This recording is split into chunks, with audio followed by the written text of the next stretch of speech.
दोस्तों कैसे हैं आप लोग। उम्मीद करते हैं अच्छे होंगे। दोस्तों इस वीडियो में language English and Hindi practice set paper देखने वाले हैं। यह वीडियो बीपीएससी 3.4 के लिए अत्यंत आवश्यक है, तो आप लोग लास्ट तक जरूर बने रहिएगा। तो चलिए शुरू करते हैं। शुरू करने से पहले यदि आप नए हैं तो चैनल को सब्सक्राइब कर लीजिए, बेल आइकन को प्रेस कर दीजिए और एक बार वीडियो को शेयर कर दीजिए। तो चलिए शुरू करते हैं। देखिए पहले पैसेज है कि read the passage carefully and answer the question that follow. देखिए an old man with steel rimmed spectacles and very dusty clothes set by the side of the road. There was a pontoon bridge across the river, and cars, trucks, and men, women, and children were crossing it.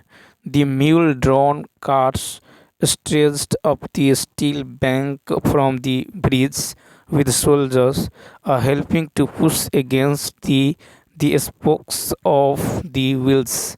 The trucks ground up and away, heading out of it all. The देखिए plodded along in the ankle deep in dust, but the old man sat there without moving. अब देखिए यहाँ पे question है कि what was the old man wearing। तो first का होगा ए ऑप्शन, यानी steel rimmed spectacles and dusty clothes.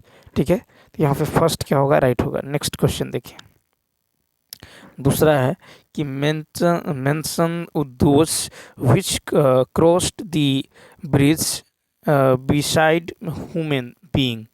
Second का होगा सी ऑप्शन, क्या होगा, तो कार्स एंड ट्रक्स। नेक्स्ट है कि who were helping to push the mule drawn carts. तीन का होगा बी ऑप्शन, सोल्जर्स। ठीक है, who were helping to push the mule drawn carts, यहाँ पे होगा सोल्जर्स। नेक्स्ट क्वेश्चन देखिए, क्वेश्चन नंबर 4 है कि what was the state of the road where the peasants were walking. तो 4 का क्या होने वाला है, बी ऑप्शन होगा, क्या होगा, तो डस्टी एंड ड्राई। ठीक है, तो देखिए the road was dusty and dry where the peasants were walking. 5 number देखिए, 5 है कि what was the old man doing while others were crossing the bridge। तो 5 का होगा सी ऑप्शन, क्या होगा, तो sitting by the side of the road. The old man sitting by the side of the road while others were crossing the bridge। 6 number देखिए, 6 है कि fill in the blanks, the money was divided ... my 4 sons। तो 6 का होगा B option, क्या होगा, the money was divided among my 4 sons. तो यहाँ पे बी ऑप्शन क्या होने वाला है, राइट होने वाला है। देखिए जब दो या दो से अधिक, ठीक है, जब दो व्यक्ति होगा तो वहाँ पे बिटवीन लगाया जाएगा, जब दो से अधिक होगा तो वहाँ पे एमोंग लगाया जाएगा, यानी बी ऑप्शन क्या होगा, राइट होगा। नेक्स्ट क्वेश्चन देखिए 7, क्वेश्चन नंबर 7 है कि the sun rise early in the summer, B option. तो देखिए the sun rise early in the summer. Next question number 8 है कि from a meaningful word by adding the suffix hood. तो 8 का क्या होगा, तो देखिए सफिक्स जो है बाद में लगता है और प्रीफिक्स जो है पहले लगता है। तो यहाँ पे 8 का होगा सी ऑप्शन, क्या होगा, चाइल्डहुड हो जाएगा, क्या होगा, तो देखिए दिए गए सफिक्स से बनने वाला शब्द होगा CHILDHOOD। ठीक है, चाइल्डहुड सफिक्स बाद में लगता है। ठीक है, तो क्या होगा, चाइल्डहुड। क्वेश्चन नंबर 9 देखिए, अब यहाँ से हिंदी शुरू होता है, यहाँ भी पैसेज है। देखिए मानव समाज की विभिन्न समस्याओं को सुलझाने के लिए हर युग में अनेक विचारक होते रहे हैं, परंतु उनका क्षेत्र प्रायः आर्थिक, सामाजिक या राजनीतिक ही रहा। गुरु गोविंद सिंह जी ने मनुष्य जीवन के आंतरिक और बाह्य पक्ष के जो समन्वित विकास के साथ साथ साहित्य और संस्कृति को भी महत्व दिए हैं। गुरु गोविंद सिंह के रूप में हमें भक्ति, शक्ति और सरस्वती के पवित्र संगम का साक्षात्कार जो है होता है। ठीक है, 9 है कि अन्य विचारक के क्या क्षेत्र रहे हैं। तो 9 का होगा बी ऑप्शन, आर्थिक, सामाजिक या राजनीतिक। ठीक है, तो देखिए यहाँ पे राइट आंसर होने वाला है बी ऑप्शन। तो अन्य विचारक के क्या क्षेत्र हैं? आर्थिक, सामाजिक, ठीक है, या फिर राजनीतिक। ठीक है, तो यहाँ पे देखिए कहता है परंतु उनके क्षेत्र प्राय आर्थिक, सामाजिक या राजनीतिक ही रहा है। ठीक है, नेक्स्ट है कि मानव समाज में कौन सा समास है? तो ए ऑप्शन तत्पुरुष। तो मानव समाज में तत्पुरुष समास है। ठीक है, इसमें पहला पद मानव, दूसरे पद समाज से संबंध बताता है। 11 है आर्थिक, सामाजिक, राजनीतिक कौन से प्रत्यय प्रयुक्त हुआ है? 11 का सी ऑप्शन इक प्रत्यय। आर्थिक, सामाजिक, राजनीतिक में इक प्रत्यय का प्रयोग हुआ है। ठीक है, इक प्रत्यय हर्ष ई अक प्रत्यय से बनने वाला शब्द है नागरिक। ठीक है, नागरिक, धार्मिक, नागरिक, धार्मिक, मासिक, ठीक है, मासिक, वार्षिक, वार्षिक, साप्ताहिक, साप्ताहिक आदि। नेक्स्ट 11 में देखिए कहा था कि आर्थिक, सामाजिक, राजनीतिक में कौन सा प्रत्यय प्रयुक्त हुआ है? तो 11 का सी ऑप्शन होगा। ठीक है, नेक्स्ट क्वेश्चन नंबर 12, उपयुक्त अवतरण का उचित शीर्षक बताएं। तो 12 का होगा सी ऑप्शन गुरु गोविंद सिंह जी की देन।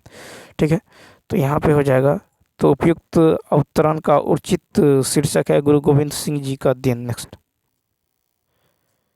13 है कि सरस्वती का पर्यायवाची शब्द है। 13 का बी ऑप्शन वीणा वादिनी। ठीक है, तो सरस्वती का पर्यायवाची शब्द है वीणा वादिनी। ठीक है, वसुंधरा पृथ्वी का पर्यायवाची शब्द है, प्रसून फूल का पर्यायवाची शब्द है। नेक्स्ट फिर देखिए यहाँ पे अन्य पैसेज है कि वैज्ञानिक प्रयोग की सफलता ने मनुष्य की बुद्धि का अपूर्व विकास कर दिया है। द्वितीय महायुद्ध में एटम बम की शक्ति ने कुछ क्षणों में ही जापान की अजेय शक्ति को पराजित कर दिया। इस शक्ति युद्धकालीन सफलता ने अमेरिका, रूस, ब्रिटेन, फ्रांस आदि सभी देशों को ऐसे शस्त्रों के निर्माण की प्रेरणा दी कि सभी भयंकर और सर्वविनाशकारी शस्त्र बनाने लगे। अब सेना को पराजित करने तथा शत्रु देश पर पैदल द्वारा आक्रमण करने के लिए शस्त्र निर्माण के स्थान पर देश के विनाश करने की दिशा में शस्त्र बनने लगे। इन हथियारों का प्रयोग होने से शत्रु देशों की अधिकांश जनता और संपत्ति थोड़े समय में ही नष्ट की जाएगी। चूँकि ऐसे शस्त्र प्रायः सभी स्वतंत्र देशों के संग्रहालयों में कुछ न कुछ आ गए हैं, अतः युद्ध की स्थिति में उनका प्रयोग भी अनिवार्य हो जाएगा, जिससे बड़ी जनसंख्या प्रभावित हो सकती है। इसलिए निशस्त्रीकरण की योजनाएं बन रही हैं। फिर शस्त्रों के निर्माण की जो प्रक्रिया अपनाई गई है, उसी के कारण आज इतने उन्नत शस्त्रास्त्र बन गए हैं, जिनके प्रयोग से व्यापक विनाश आसान दिखाई पड़ता है। अब भी परीक्षणों को रोकथाम तथा बने शस्त्रों का प्रयोग रोकने के मार्ग खोजे जा रहे हैं। इन प्रयासों के मूल में एक भयंकर आतंक और विश्वास विनाश का भयंकर कार्य कर रहा है। नेक्स्ट है कि आधुनिक युद्ध भयंकर व विनाशकारी होते हैं क्योंकि 14 का बी ऑप्शन अधिकांश जनता और उनकी संपत्ति थोड़े समय में ही नष्ट हो जाती है। तो देखिए आधुनिक युद्ध भयंकर व विनाशकारी होते हैं क्योंकि अधिकांश जनता और उनकी संपत्ति थोड़ी ही समय में नष्ट हो जाती है। नेक्स्ट फिर है कि एटम बम की अपार शक्ति का प्रथम अनुभव कैसे हुआ? तो 15 का ए ऑप्शन जापान में हुई भयंकर विनाश लीला से। ठीक है, नेक्स्ट है कि बड़े बड़े देश आधुनिक विनाशकारी शस्त्र क्यों बना रहे हैं? 16 का देखिए 16 का होगा बी ऑप्शन पारस्परिक भय के कारण। ठीक है, नेक्स्ट फिर है कि भयंकर विनाशकारी आधुनिक शस्त्रास्त्रों को बनाने की प्रेरणा किसने दी? 17 का बी ऑप्शन अमेरिका की विजय ने। नेक्स्ट है इस गद्यांश का मूल तथ्य क्या है? 18 का तो सी ऑप्शन यानी निःशस्त्रीकरण और विश्व शांति। ठीक है, इस गद्यांश का मूल तथ्य। नेक्स्ट फिर है संक्षेपण का विलोम। 19 का संक्षेपण का विलोम होगा विस्तारण, ठीक है, संक्षेपण का विलोम विस्तारण है। फिर है कौटिल्य का विलोम, तो ए ऑप्शन आजर। तो देखिए कौटिल्य का विलोम शब्द है आजर, आजर, ठीक है, कौटिल्य का विलोम है आजर। नेक्स्ट 21 नंबर का था सरकार ने ऋणों की पूर्णतः माफी जो है कर दी। इस वाक्य में किस प्रकार के क्रिया विशेषण का प्रयोग हुआ है? देखिए सरकारों ने ऋणों की पूर्णतः माफी कर दी, तो 21 का बी ऑप्शन परिमाणवाचक। तो सरकार ने ऋणों की पूर्णतः माफी कर दी, इस वाक्य में परिमाणवाचक क्रिया विशेषण का प्रयोग हुआ है, ठीक है। कमीज कैसे फट गई, इस वाक्य में रीतिवाचक क्रिया विशेषण का प्रयोग हुआ है, ठीक है। संजय कहाँ घूम रहा है, इस वाक्य में स्थानवाचक क्रिया विशेषण का प्रयोग हुआ है। 22 नंबर देखिए, 22 है निम्नलिखित में से कौन सा व्यंजन अघोष है? व्यंजन अघोष है, तो यहाँ पे 22 का होगा ए ऑप्शन, क्या होगा ख। तो ख व्यंजन जो है अघोष है, ख व्यंजन अघोष है। जिन वर्णों के उच्चारण में आपस में स्वर तंत्र या झंकृत नहीं होती हैं वे अघोष वर्ण कहलाते हैं। तो जिन वर्णों के उच्चारण में आपस में स्वर तंत्र या झंकृत नहीं होती हैं वे अघोष वर्ण कहलाते हैं, ठीक है, जैसे ख, ठीक है। प्रत्येक वर्ण का पहला और दूसरा व्यंजन वर्ण जो अघोष ध्वनि होता है, प्रत्येक का पहला और दूसरा, जैसे क ख, ठीक है, क ख छ छ, ठीक है, ट ठ त थ प फ, ये सब क्या है, ये सारे हैं आपको अघोष है वर्ण, ठीक है, अघोष ध्वनि होता है, ठीक है। फिर उसके बाद देखिए ग ज और घ, ये घोष वर्ण है, ग ज घ, ये सब क्या है, तो घोष वर्ण है। अघोष होता है दूसरा और पहला। नेक्स्ट कहता है हे नारायण बचाओ, इस वाक्य में कौन सा कारक है? तो 23 का होगा सी ऑप्शन संबोधन कारक। तो हे नारायण बचाओ इस वाक्य में संबोधन कारक है, ठीक है। पेड़ पर बंदर बैठा है, इस वाक्य में अधिकरण कारक है, ठीक है। पेड़ से पत्ता गिर रहा है, वाक्य में अपादान कारक है। क्वेश्चन में देखिए 24 है कि सही वर्तनी वाला जो है शब्द कौन सा है? ए ऑप्शन लखपति, क्या होगा ल ख प त हर्षिकर, लखपति जो है सही वर्तनी। नेक्स्ट 25 है कि इनमें से किस शब्द में अ उपसर्ग नहीं लगा? 25 का बी ऑप्शन, ठीक है, कलमबंदी, तो सॉरी अक्लमंदी, अक्लमंदी में अ उपसर्ग नहीं लगा है, अक्लमंदी में अ उपसर्ग नहीं लगा है। अद्वितीय अज्ञान में अ उपसर्ग है, अद्वितीय अज्ञान में अ उपसर्ग है। उपसर्ग का प्रयोग शब्द के प्रारंभ में होता है। नेक्स्ट कहा था कि भाषा की सबसे छोटी मौखिक इकाई कहलाती है, तो 26 का ए ऑप्शन ध्वनि, भाषा की सबसे छोटी मौखिक इकाई ध्वनि कहलाती है, भाषा की सबसे छोटी मौखिक इकाई ध्वनि कहलाती है। सबसे छोटी ध्वनि मूल ध्वनि होती है, ठीक है, और मूल ध्वनि अखंड होती है। मूल ध्वनि भाषा की इकाई होती है, ध्वनि के मेल से अक्षर बनते हैं। नेक्स्ट है कि जो व्यंजन अल्पप्राण नहीं है उसे अलग कीजिए, 27 का ए ऑप्शन ख, ठीक है। तो विकल्पों में से जो व्यंजन अल्पप्राण नहीं है वह वर्ण ख है। अल्पप्राण प्रत्येक वर्ग के प्रथम तृतीय और पंचम व्यंजन कहलाता है, ठीक है।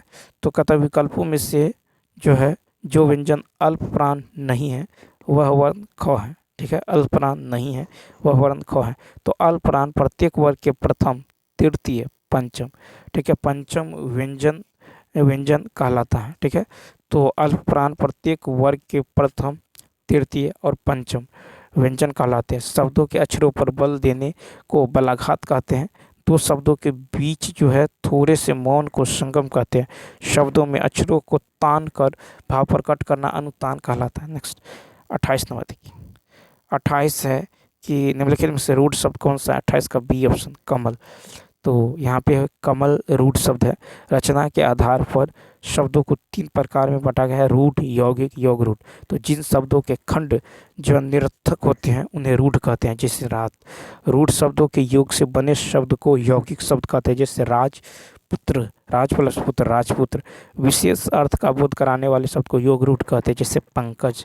नेक्स्ट है कि हिंदी भाषा में प्रचलित वकील शब्द है, बी ऑप्शन अरबी। तो हिंदी भाषा में प्रचलित वकील शब्द अरबी भाषा का शब्द है। हिंदी में अरबी भाषा शब्दों का उदाहरण है अफसोस, क्या है अफसोस, आबदार, आबरू, आतिशबाजी, आराम, आमदनी, आबरा, आफत, आवाज, आईना, कमीना, कुश्ती, किशमिश, कमर बंद, ठीक है। फिर है किनारा, खामोश, खुश, खुराक, खूब, गर्द, गज, गुम, चश्मा, जागीर, दीवार, ठीक है। देहात, ताज़ा, बीमार, बेरहम, मादा, ठीक है। माशा, लगाम, शादी। फिर है सितारा, हफ्ता। 30 नंबर देखिए। 30 है आल्पिन और अलमारी किस विदेशी भाषा के शब्द हैं? बी ऑप्शन पुर्तगाली। आल्पिन और अलमारी पुर्तगाली भाषा का शब्द है। हिंदी भाषा में पुर्तगाली शब्द का उदाहरण है आपको अचार, चाबी, पपीता, बाल्टी, ठीक है। गमला, बस्ता, बटन, तिजोरी, तौलिया, फीता और तंबाकू। डच भाषा शब्दों के उदाहरण है ड्रिल, ठीक है। ड्रिल, तुरूप, बम, चिड़िया। तो चलिए दोस्तों, इस वीडियो में इतना ही। यदि यह वीडियो अच्छा लगा हो तो लाइक, शेयर और सब्सक्राइब करना ना भूलें। Thanks for watching.